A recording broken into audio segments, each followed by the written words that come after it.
ओम नमः शिवाय, हर हर महादेव।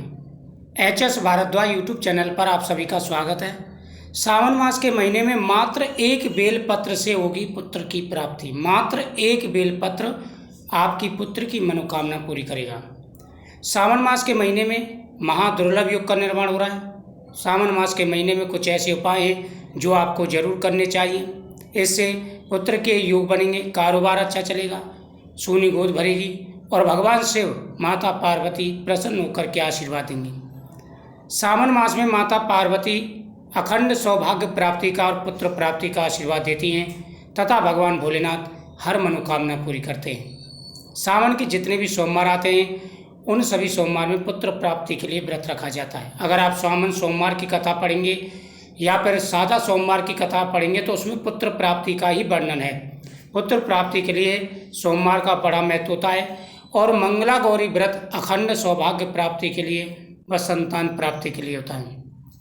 आज मैं आपको दोस्तों एक बेलपत्र का उपाय बताने वाला हूँ। सावन मास का महीना बड़ा ही पवित्र महीना है और सावन मास के बहुत सारे उपाय आप तक पहुँचने वाले हैं। अगर जीवन में कोई समस्या चल रही है, परेशानी चल रही है तो कमेंट जरूर करें।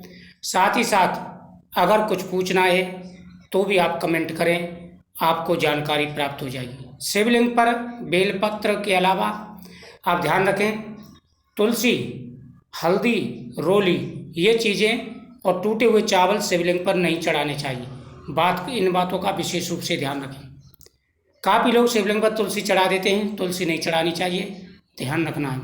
बेलपत्र का उपाय कैसे करना है, देखो सावन का महीना लगते ही सावन मास में पहले सोमवार से लेकर के आखिरी दिन तक आप प्रतिदिन सावन के हर दिन भगवान शिव का अभिषेक करेंगे।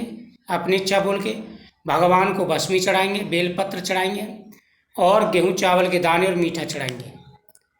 जब सावन के सोमवार की आप पूजा कर लें, प्रतिदिन तो आपको ये उपाय पूजा करनी है, लेकिन ये उपाय सावन के सोमवार को करना है। सावन के सोमवार के दिन 11 बेलपत्र शिवलिंग पर चढ़ाने हैं अपनी पुत्र की इच्छा बोल करके।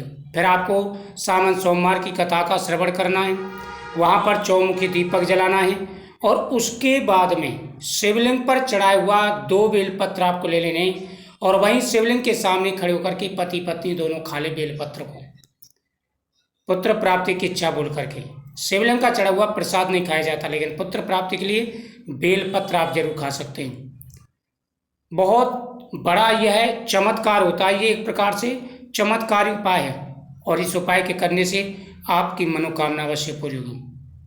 बिना किसी के देखे आप चुपचाप बेलपत्र खा लेंगे, कोई आपको देखे नहीं, और वहीं खाना है आपको मंदिर में खड़े होकर के अपनी इच्छा बोल करके, और नंदी जी के कान में आपको अपनी इच्छा बोल देनी है।